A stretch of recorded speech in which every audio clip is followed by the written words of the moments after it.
हम सब संसार के लोग इसी प्रश्न का उत्तर ढूंढने में लगे हैं कि हम कौन हैं तथा हमारा कौन है। इस प्रश्न का उत्तर करोड़ों में कोई एक व्यक्ति जानता है। हम लोगों को इस प्रश्न का उत्तर स्वयं जानना चाहिए। यदि हम नहीं जानेंगे तो हमेशा हम सभी परेशान रहेंगे। अगर इस प्रश्न का उत्तर नहीं जानेंगे तो करोड़ों वर्ष तक हम अनेकों प्रकार के दुख व बंधन झेलते रहेंगे तथा शारीरिक व मानसिक कष्ट दिन प्रतिदिन झेलते रहेंगे। करोड़ों कल्प से हम लोग यह झेलते आ रहे हैं तथा इनका निदान नहीं मिल रहा है। इसको इस प्रकार से समझें कि इस संसार में केवल दो ही तत्व हैं, ये तत्व जीवित व जड़ हैं।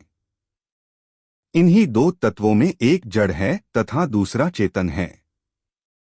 जब कोई मर जाता है तो यह कहते हैं कि अमुक व्यक्ति चला गया, लेकिन ध्यान देने वाली बात यह है कि शरीर जड़ है तथा चेतन आत्मा निकल जाती है।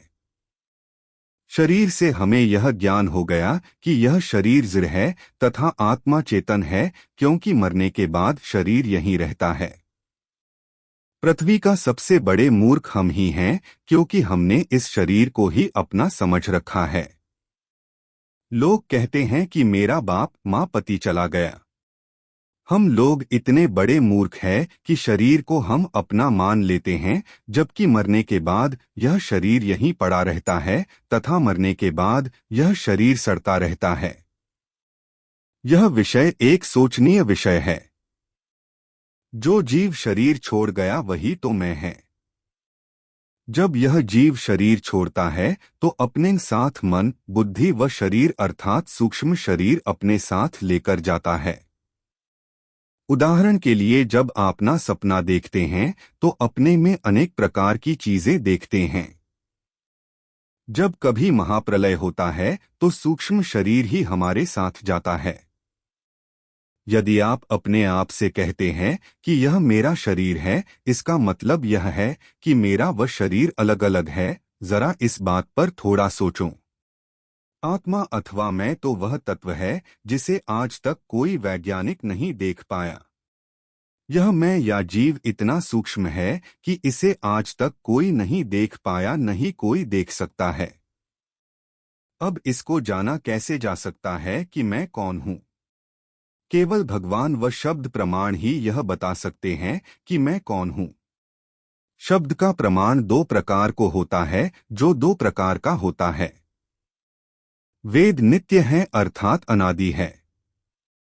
भगवान ही वेद का रूप है। जब भगवान सो रहे थे तब उनकी सांस से वेद प्रकट हो गए।